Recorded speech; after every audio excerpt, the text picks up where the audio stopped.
quick thing. Yes, sir. On Albanese. Yes. On the timing of imposing these sanctions. Does it have anything to do with her tweet the day before that basically,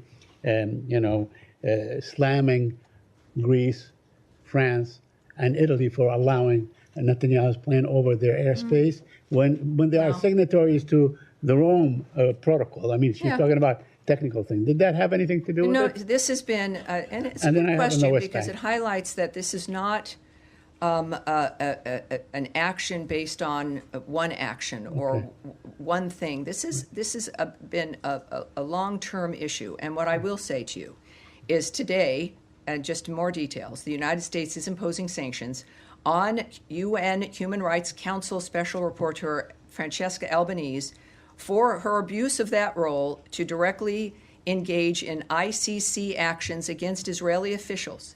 In recent weeks, she has also targeted U.S. companies in an unacceptable campaign of political and economic warfare.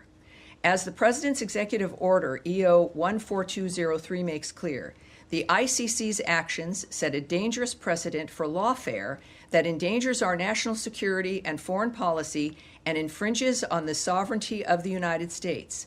The President declared a national emergency under the EO that emphasizes, quote, the United States will impose tangible and significant consequences on those responsible for the ICC's transgressions, which would include blocking of property and visa restrictions. The United States will take whatever actions we deem necessary and appropriate to protect our sovereignty, to protect Israel, and any other U.S. ally. Hit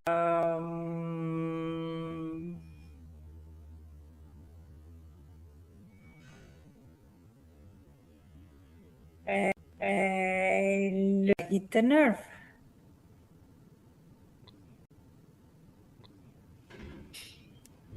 You think this? You think that's what this is? That you've had a nerve? My concern is there are people dying in Gaza. Sanctions by America. Let me show you a screenshot here of Secretary of State Marco Rubio. Can you see it? Yeah. Today, I'm imposing sanctions on UN Human Rights Council Special Rapporteur Francesca Albanese for her illegitimate and shameful efforts to prompt the International Criminal Court action against America and Israeli officials, companies, and executives. Now, for those who don't know about Albanese and her deep, not just it's anti-Semitism, okay? Let's just call it out for what it is. Her deep anti-Semitism, comparing Netanyahu to Hitler, comparing, basically implying that there's some kind of comparison with Israel fighting modern-day Nazis of Hamas with what happened to the Jewish people. It's sick. And he said that Albanese's campaign of political and economic warfare against the US and Israel will no longer be tolerated. We will always stand by our partners in their right to self-defense. America will continue to take whatever actions we deem necessary to respond to lawfare and protect our sovereignty and that of our allies. It's amazing. It's really hard to imagine this happening under previous American administrations. And I want to go into some of Albanese's greatest crimes and lies. Eitan Fischberger put out a tweet saying, in honor of her being sanctioned, let's revisit some of her greatest hits. First off, there was that time she called the IDF's killing of Sinwar quite inhumane, adding, I do not believe that this is justice. Then she praised Hind Rajab Foundation, which is run by a Hezbollah operative. Nice. At that time, she implied that the CIA and Mossad were behind the Paris attacks perpetrated by ISIS. She spoke at a Hamas conference and told the crowd they have the right to resist Israel. Those multiple times she was an October 7th rape denier. She also said October 7th was good for Israel because it let the country unleash its genocidal ambitions, which is a blood libel if I've ever heard one. She also said Hamas didn't target civilians on October 7th. Unbelievable. Last but certainly not least, she also said that the US is subjugated by the Jewish lobby. Actually, by the way, there's a lot more out there. There's a lot more of content. Eitan's act looks like he's posted some visuals below. And he forgot to add the fact that she's been defrauding the public for years by posing as a lawyer despite not being one. So Vanity Fair Italia stealth edited its interview with her, scrubbing the part where she claims she never lied about being a lawyer. Why the cover-up? Because she did lie, and that could expose her to legal consequences. She lied about being a lawyer on multiple occasions, but this is the most serious instance. Her application for the UN Special Rapporteur position, she may have opened herself up to legal liability for fraud by misrepresenting her qualifications. It looks like she never passed her legal exams. That's what it looks like. And it's just amazing. Not only is she full of lies, but she doesn't even have the qualifications. Hillel Neuer, who runs UN Watch, who has famously gone after her, she put out a tweet saying, "Just to be sure, on this day more than ever, I stand firmly and convincingly on the side of justice, as I have always done. I come from a country with a tradition of illustrious legal scholars, talented lawyers, and courageous judges who have defended justice at great cost, often with their own life. I intend to honor that tradition."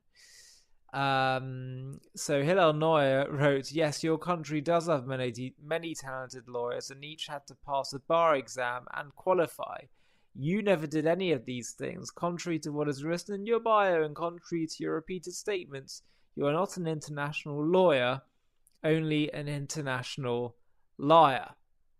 So once again, we're seeing that America is leading the way in common sense.